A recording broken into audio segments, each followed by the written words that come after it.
একটা সাবস্ক্রাইব আর লাইক দিলে খুশি হব। অনেক অনেক দিন আগে এই জঙ্গলে এক বাঘ থাকত। একদিন সে একটা হরিণ শিকার করে তার মাংস খাচ্ছিল।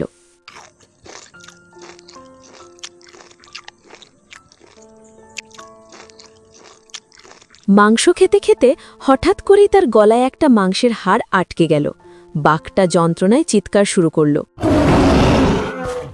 বাঘ যন্ত্রণায় নীল হয়ে জঙ্গল দিয়ে হাঁটছে।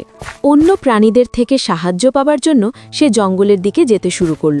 তার যেন প্রতি মুহূর্তে কষ্ট আরও বাড়তে বাড়তে যেতে শুরু করল। হাঁটতে হাঁটতে সে জঙ্গলে অনেকটা দূর চলে আসলো। না, আমি আর সহ্য করতে পারছি না। আমার যেন গলাটা ফেটে যাচ্ছে, কিন্তু কাউকে তো কোথাও দেখতেও পাচ্ছি না। কার কাছে সাহায্যের জন্য যাব? তারপর বাঘটা আবার জঙ্গলের দিকে চলতে শুরু করলো।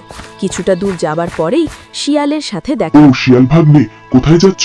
দাঁড়াও দাঁড়াও, আমার গলায় মাংসের একটা হাড় আটকে আছে। তুমি কি হাড়টা একটু বের করে দিতে পারো? মামা, আমাকে কি বোকা মনে হয়?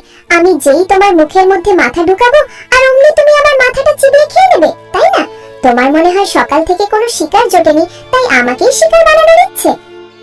ভুল ভাবিস নে ভাগ্নে, সত্যি আমার গলায় মাংসের হাড় আটকে আছে। আমার গলার হাড়টা বের করে দিলে আমি তোকে অনেক সুন্দর একটা পুরস্কারও দেব।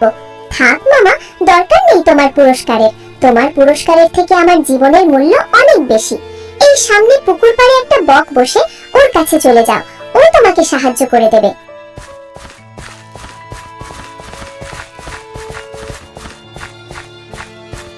ভাই বক, আমি অনেক নিরুপায় হয়ে তোমার কাছে এসেছি। আমাকে একটা সাহায্য করতে পারো? আমার গলায় একটা হাড় আটকে আছে, ওটাকে একটু ছাড়িয়ে দিতে পারো? আমার প্রতি একটু দয়া করো। দেখো, আমি কিছু খেতে পারছি না, কিছু করতে পারছি না। আমার যেন শ্বাস আটকে যাচ্ছে। তুমি চাইলেই তোমার লম্বা ঠোঁট ঢুকিয়ে আমার গলা থেকে হাড়টা বের করে দিতে পারবে। তোমার গলার মধ্যে মুখ ঢোকালে তুমি যদি আমার মাথাটা চিবিয়ে খেয়ে নাও, তাহলে বিশ্বাস করো, আমি তোমার কোনো ক্ষতি করব না। তুমি যদি আমার গলা থেকে হাড়টা বের করে দাও, তাহলে তোমাকে অনেক সুন্দর একটা পুরস্কারও দেব। পুরস্কারের কথা শুনে বকের মনে লোভ হলো। সে বাঘের গলা থেকে হাড় বের করতে গেল। দেখো, আমার কিন্তু খুব ভয় করছে। তুমি যেন আবার আমার মাথার উপর কামড় বসিয়ে দিও না। না না, তুমি একদম চিন্তা করো না, আমি তোমার কোনো ক্ষতি করব না। বক বাঘের মুখে ঠোঁট ঢুকিয়ে হাড়টি বের করে আনলো। বাঘ স্বস্তি পেল। দাও, এবার আমার পুরস্কারটা দাও। তোর আবার পুরস্কার কিসের?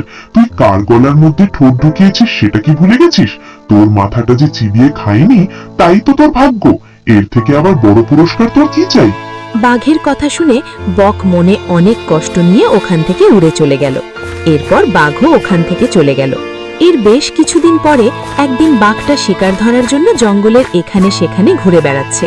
হাঁটতে হাঁটতে বাঘটা একটা তালগাছের নিচ থেকে যাচ্ছিল, আর ওই তালগাছে বসা ছিল বক পাখি।